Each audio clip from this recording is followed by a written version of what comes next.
I want to share my story so other people can have a better understanding and more patience, because you can't see it. You can't see the disability, but it's there. You know, your peers may not understand what you're going through.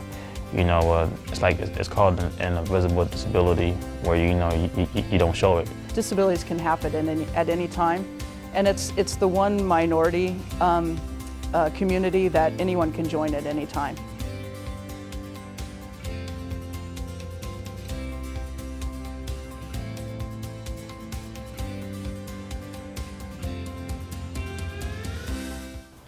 My disabilities are, the main thing is my right arm. I can't move my fingers because when I was 12, I was in a car accident and I had a spinal cord injury which caused nerve damage. And so that's been kind of hard because it was my dominant hand and now I have to do everything left-handed, so it's really hard for me. Because, I have dyslexia. And so words to me look a lot different. They jump around here and there. So it'll take me a lot of time just to understand maybe like one sentence or one word. So the Student Disability Resource Center provides services and accommodations to students with disabilities. The SDRC provides a number of services ranging anywhere from alternate format of textbooks to transportation on campus, note-taking, extended exam time. Well, the Life Scribe notebook actually helps a lot, and it's so second nature to me now, because I've been dealing with it since I was like a kid. I don't really think about it anymore. A student would get approved for an accommodation when they submit documentation of their disability.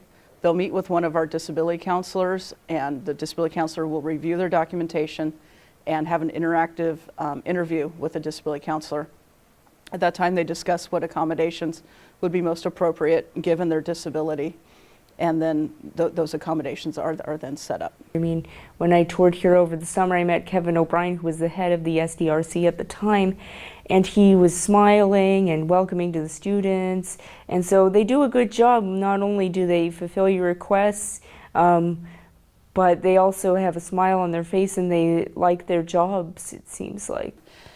We don't provide cookie cutter accommodations. They are specific for each student given the particular class requirements. And so it's, if there are questions or concerns, definitely contact the Student Disability Resource Center. Depending on the professor, the PDF may not read at all, but you also email the professor about saying the PDF can't read and write. I've actually had that before with one of my teachers where reading and write couldn't read the PDF, so I had to email her, and then the SDRC emailed her as well, and we got it all fixed out. That right there, I think that has to be one of the most helpful things I ever had.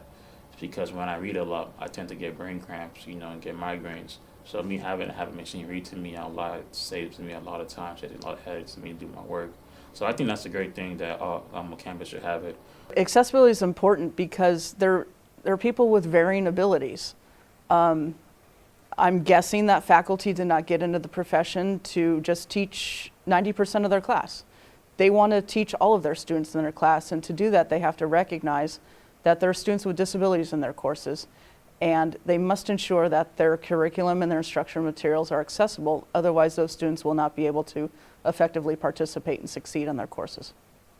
Before HSU, the professors I had weren't as understanding, or they wouldn't help me at all. But then I got the HSU and I was really surprised. I know that a lot of people are not, they're not as strong as others and they can't give up easily, but it's like, you can't, it's like, don't let them do that to you.